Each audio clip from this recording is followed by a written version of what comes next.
아멘. 네, 감사합니다. 오늘 말씀은 비판하는 너는 누구냐? 라고 하는 제목으로 우리 말씀 함께 나누겠습니다. 우리 제목과 같이 오늘 말씀에서는요, 비판이라는 단어가 많이 나옵니다. 1절 끝에 보니까 비판하지 말라 라고 하고요. 3절 중간에 보니까 비판하지 말라 라고 말하고 있고, 또 4절에서는 남의 하인을 비판하는 너는 누구냐?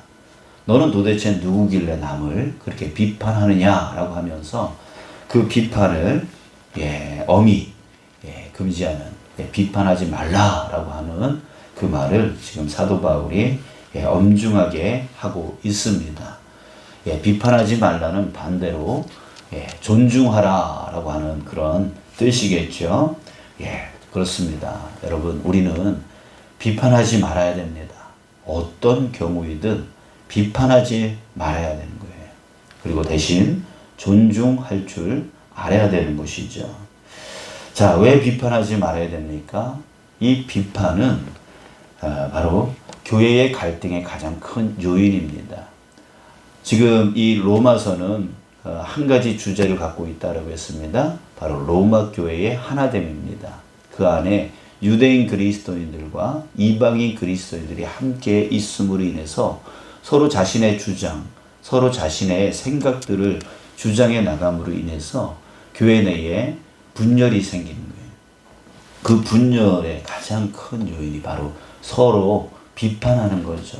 이 비판하는 것은 교회를 하나 되지 못하게 만들고 갈등 속에 빠지게 만들고, 결국은 자신의 뜻이 이루어지면 교회가 성장할 줄 알지만 결국은 지금 무너뜨리고 있는 자기 자신의 모습을 보지를 못하고 있는 거예요. 결코 우리 사람의 자신의 뜻이 주장이 되어져서 그 뜻이 이루어진다고 해서 교회가 부흥하는 것이 아닙니다. 교회 부흥의 주체는 누굽니까? 바로 하나님이시죠. 머리 대신 예수 그리스도이시죠. 그러니까 예수 그리스도의 뜻에 우리가 순종하여 나갈 때 교회가 부흥되어지는 거지, 자기 뜻을, 자기 생각을 주장해서 남을 비판하는 것으로 교회가 부흥되어지는 것이 아니고, 반대로 교회에 서로 간에 비판하고 있을 그때에 교회는 허물어지고 있는 거고 무너지고 있는 그거고, 본인 비판하는 그 사람은 교회를 허물어뜨리고 있는 장본인이 되어지고 있다라고 하는 사실입니다. 또한 이 비판할 때에 여러분들 이 비판은요, 영혼을 무너뜨리는 일입니다. 또 사람을 죽이는 일입니다. 우리 연예인들이 가끔씩 안 좋은 소식을 전할 때가 있어요. 바로 자살입니다. 그 자살의 주 요인이 무엇입니까? 바로 비판의 댓글. 사람들이 자기 자신을 비판하는 그런 말들, 그런 것들로 인해서 스스로 목숨을 끊는 경우가 있어요. 여러분들, 비판의 소리를 여러분들도 들어보셨을 거라고 생각이 듭니다. 그랬을 때 기쁜 사람은 없습니다. 또 그 비판을 듣고 싶은 사람은 전혀 없습니다. 그 비판의 말이 계속 내 머릿속에서 빙빙 돌고, 그리고 그 비판하는 사람들을 나도 비판하고 싶은 마음이, 그 속상한 마음이 마음속에서 드는 거예요. 속이 상하는 거예요. 그걸 우리는 속상하다라고 말하는데, 속이 상하는 거예요. 속이 썩어 들어가는 거예요. 그래서 결국은 영혼을 죽이게 되어진 거고, 결국은 우울증과 공황장애를 일으키게 만드는 거. 이게 바로 비판이에요. 남을 비판할 때 우리는 칼 들지 않고 있지만, 칼은 들고 있지 않지만 사람을 죽이는 일이 되어지는 거예요. 그러니까 결코 우리는 비판하지 말아야 되는 것이죠. 자, 이렇게 이 비판이 너무나 교회 안에서도 안 좋은 거고 사회 안에서도 안 좋은 일이기 때문에 성경에서는 비판하지 말라라고 하는 이 말을 엄청나게 많이 강조를 하고 있습니다. 자, 그런데 그래서 이 성경에서 비판하지 말라라고 하는 이 말을 많이 하고 있기 때문에 우리 그리스도인들은 스스로 그 말씀을 쫓아가려고 남을 비판하지 않으려고 하는 것을 실천하려고 애를 씁니다. 자, 그런데요, 비판하는 것이 끊이지 않는 자기 자신의 모습을 발견할 때가 있습니다. 속에서 우라가 터지고 화가 나서 자기 통제를 벗어나서 비판을 쏟아낼 때가 많고요. 그리고 주변 사람들이 비판하고 있을 때에 함께 동참함으로 인해서 그 안에서 카타르시스, 남을 비판할 때 자기가 높아지는 것 같은, 또 자기가 똑똑한 것 같은 그런 카타르시스가 있거든요. 그래서 주변에서 비판을 하면, 남을 비판하면 같이 동참해서 맞아 라고 하는, 그것을 하고 싶은, 그래서 자기는 잘못이 없는 양, 저 사람만 잘못이 있는 양, 그렇게 카타르시스를 느낀다라고 하는 것이죠. 그래서 성경에서 분명 비판하지 말라라고 하는 것을 우리 그리스도인들이 잘 알고 있음에도 불구하고 나도 모르게 속에서 우라가 터지면 비판이 나가게 되어지고, 또 남들이 비판하고 있을 때 서로 동참해서 자신은 의로운 듯 그렇게 포장하고 싶은 그런 마음들이 계속 들어서 비판을 하게 되어진다라고 하는 거예요. 자, 이렇게 비판을 안 하려고 하는데 자꾸 비판이 쏟아지는, 비판하게 되어지는 그 근본적인 원인들을 우리가 좀 살펴봤으면 좋겠는데요. 자, 비판의 특징 때문에 그렇습니다. 비판이 뭐예요? 비판이 어느 때 나오는 건가요? 자, 이거 비판이란 자기 생각을 기준으로 삼아서 남을 볼 때에 비판이 나오는 겁니다. 자기 생각이 기준이 되어지는 거예요. 그래서 자기 기준에 낮으면 비판이 나가게 되어지는 것이죠. 그래서 비판을 잘하는 사람들의 특징이, 두 가지 특징이 있습니다. 어떤 사람이 비판을 잘하냐면 바로 자기 생각이 강한 사람, 자기 주장이 강한 사람, 이런 사람이 비판을 많이 합니다. 우리 어린아이들은 남을 비판 잘 안 하죠. 왜냐하면 자기 생각이 뚜렷하지 않기 때문에, 자기 생각이 강하지 않습니다. 엄마가 뭐뭐 하자 그러면 합니다. 이게 쫓아갑니다. 이렇게 순종을 잘해요. 그래서 어린아이와 같은 마음을 가지라, 이렇게 성경에서 말하고 있지 않습니까? 근데 이게 나이가 먹을수록 자기 생각이 점점 굳어지는 거죠. 그래서 고집이 세지고 아집이 세지고 이런 사람들은 자기 생각에 맞지 않으면 무조건 뭐가 나가요? 비판이 나가는 거죠. 그래서 자기 생각이 강한 사람들이 비판을 많이 합니다. 또 한 가지는 자기 생각이 좁은 사람, 좁은 이 시각이 좁은 사람들이 비판을 많이 합니다. 왜냐하면 자기가 허용되어져 있는 이 시각이 요만큼이라면 나머지 부분은 허용이 안 되는 거예요.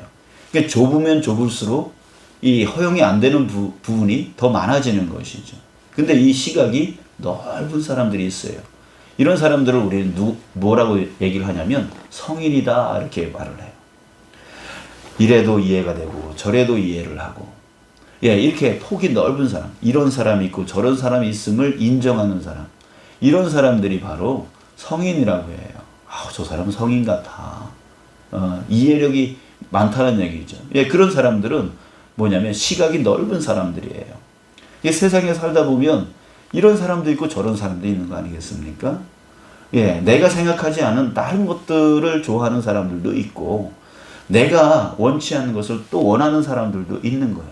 이건 시각을 넓히면 아무 문제가 되지 않는데, 요거 아니면 안 돼 라고 하는 그 자기 시각이 좁으면 좁을수록 이 인정 안 되는 부분들이 점점 더 넓어지기 때문에 이런 사람들은 바로 비판을 많이 하게 되어지는 것이죠.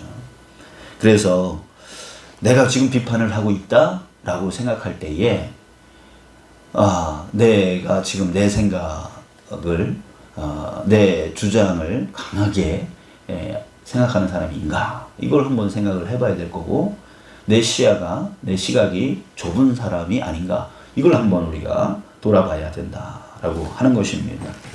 자, 사도 바울은 본문에서 두 가지 예를 들고 있습니다. 먹는 것과 날짜. 자, 이 먹는 것과 날짜는 뭐와 관련이 있냐면 바로 율법과 관련이 있습니다. 예, 먹는 것. 이 유대인들은 먹어야 될 것과 먹지 말아야 될 것을 구분을 하죠. 구분을 해요. 뭐 돼지 같은 거는 먹지 말아야 된다.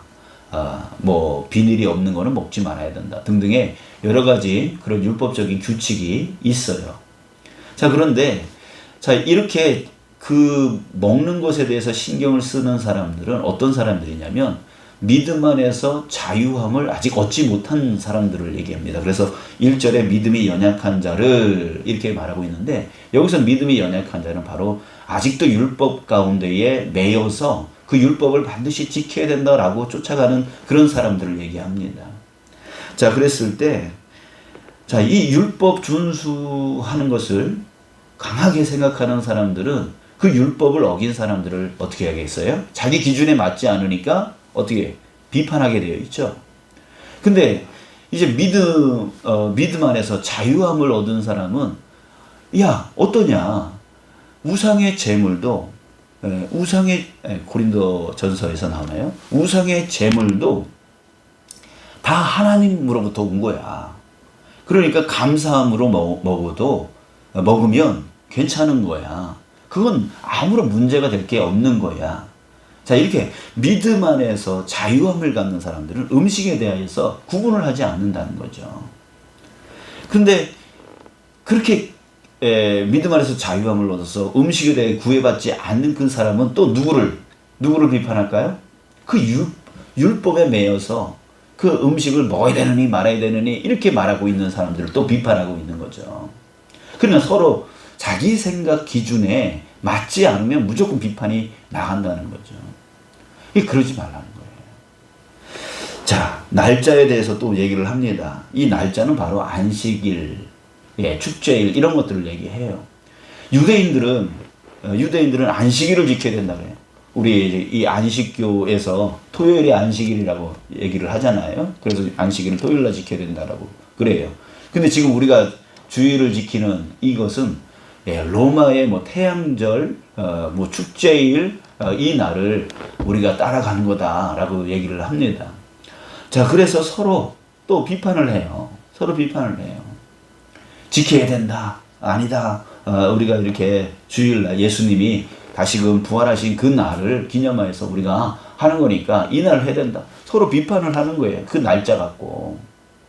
자, 이렇게 자기 생각에, 자기 기준에 맞지 않으면 자꾸만 상대방을 자기 기준과 맞지 않은 사람들을 서로 비판하고 싸우게 되어지는 거죠.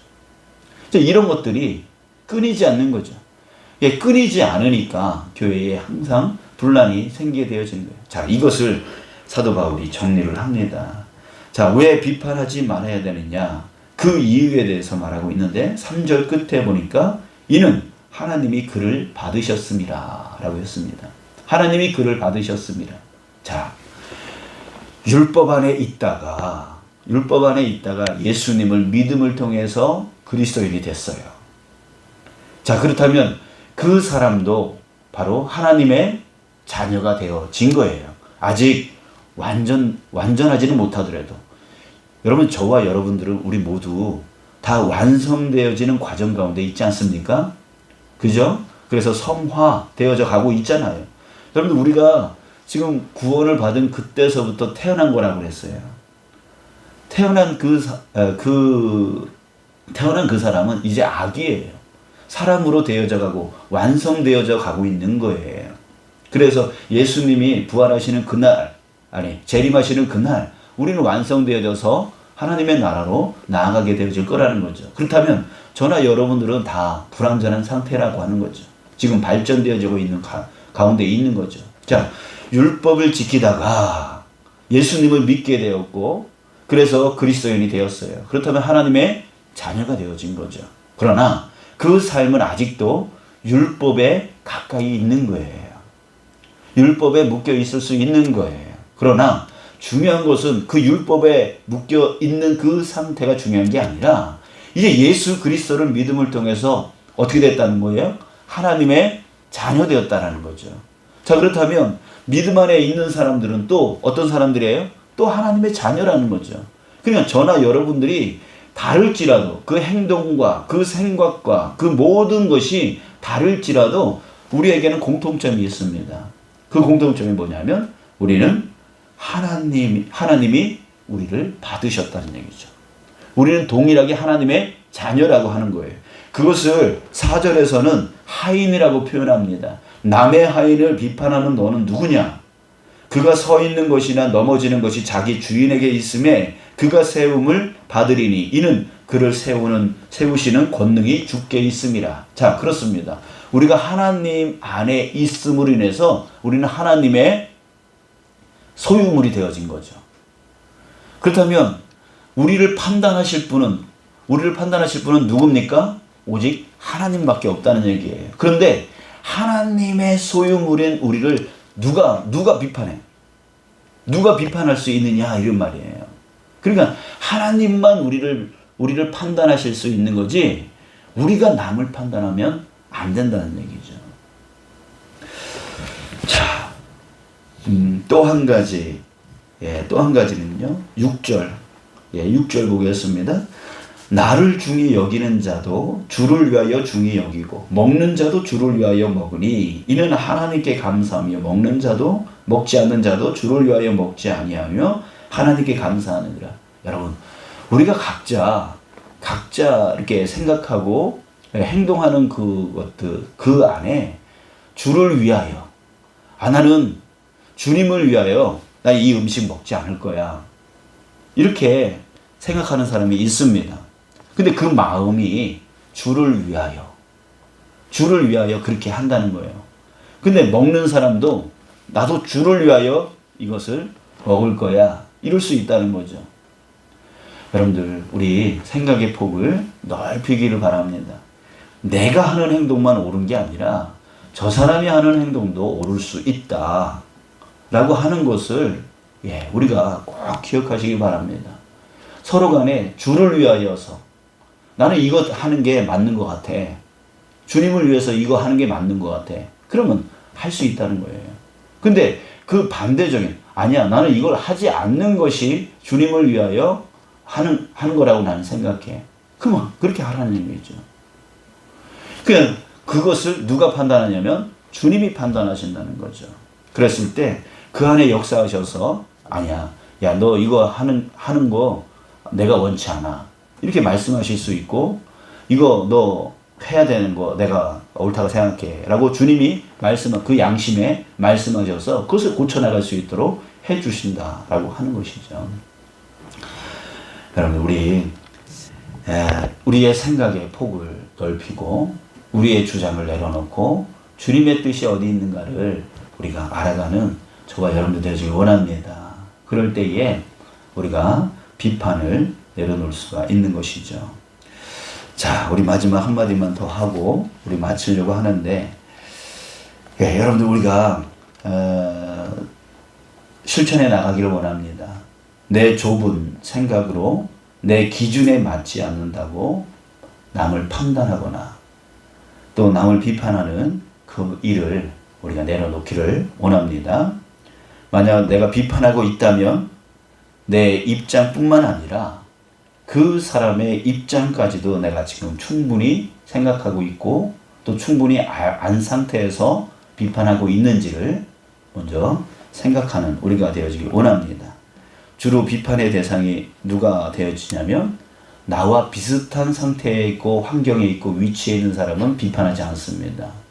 주로 비판의 대상은 나와 위치가 다르고 환경이 다르고 그렇게 있는 사람들을 비판하게 되어져요. 우리 사회적으로 보면 직원과 상사 서로 비판을 많이 하죠.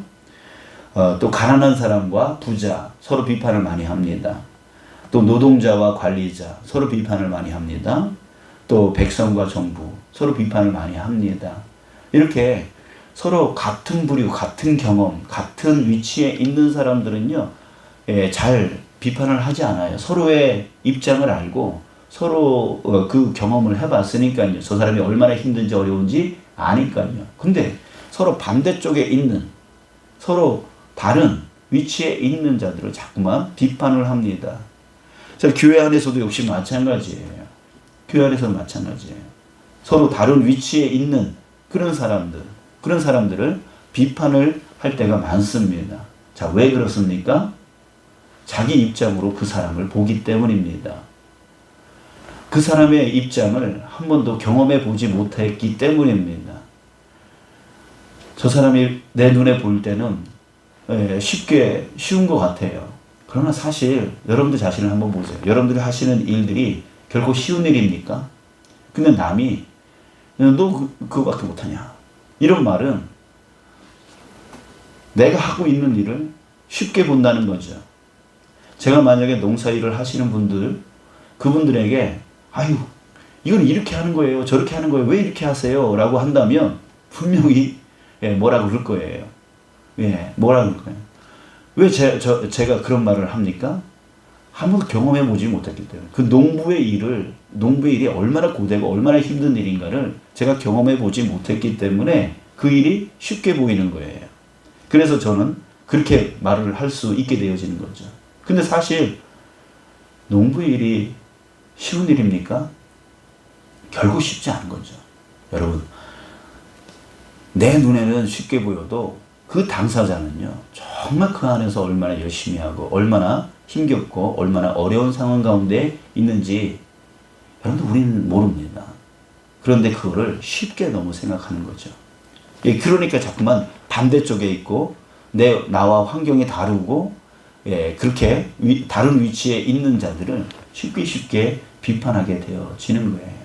여러분들 그랬을 때 내 입장으로만 보지 말고 상대방의 입장이 어떤지까지도 우리가 고려하여 그럼에도 불구하고 잘못됐다면 비판해도 됩니다. 그러나 내 입장만 생각하고 그 사람의 입장은 전혀 고려하지 않은 상태로 비판하는 것은 결코 하나님이 원치 않는 비판입니다. 이제 우리 비판하지 않는 자 되어지길 원합니다. 비판은 교회를 흔드는 것이고 영혼을 죽이는 것이고 살인하는 일과 같습니다. 이 사실을 여러분 우리가 깨닫고 이제 비판을 내려놓고 그 비판하는 대상을 향해서 우리 이런 생각을 가졌으면 좋겠어요. 아, 저 사람이 지금 저렇게 자기의 역할을 하지 못하고 있는 이유는 뭔가 어려움이 있기 때문이구나. 뭔가 힘든 일이 있기 때문이구나. 뭔가 사정이 있기 때문이구나. 라고 하는 생각을 먼저 할 줄 아는. 그 생각을 먼저 할 줄 아는. 비판의 생각. 저 사람은 왜 저렇게 못하는 거야? 왜 저렇게 하는 거야? 라고 그렇게 비판의 말을 하기 이전에 저 사람이 저렇게 하는 이유는 뭔가 문제가 있구나. 이것을 먼저 생각할 수 있는 자가 바로 우리 그리스도인이어야 한다라고 하는 것이죠. 그랬을 때 서로 돕고 어떤 문제가 있는지 물어보고 또 나누고 격려하고 그래서 다시 위로해줘서 다시금 자신의 본연의 역할들을 잘 감당할 수 있도록 이끌어주는 그런 자. 이게 바로 존중이라고 하는 겁니다. 가정 안에서도 역시 마찬가지입니다. 자신의 역할을 못하는 아내에게 남편에게 뭐라고 하기 이전에 그렇게 못하는 그 사람 안에 뭔가 문제가 있구나. 뭔가 어려움이 있구나. 뭔가 사정이 있구나 생각하고 어떤 문제가 있는지 관찰해보고 유심히 살펴보고 물어보고 그래서 그 부분을 위로하고 격려해서 다시금 그 역할로 돌아갈 수 있도록 사회에서도 역시 마찬가지예요. 교회 안에서도 역시 마찬가지예요. 여러분, 저와 여러분들이 바로 서로 존중하는 마음으로 그렇게 서로 바라보면서 비판보다는 존중함으로 비판보다는 서로 알아줌으로 사랑하여 나갈 수 있는 저와 여러분들 되시길 주님의 이름으로 축복합니다. 그랬을 때 교회는 천국이 되어지고 여러분들이 나가는 곳곳마다 그 가정마다 또 직장마다 천국이 되어져 나갈 줄 믿습니다. 우리 그렇게 하나님의 나라를 만들어 나갈 수 있는 그리스도인으로서 다시금 힘내는 저와 여러분 되시길 축복합니다. 기도하겠습니다.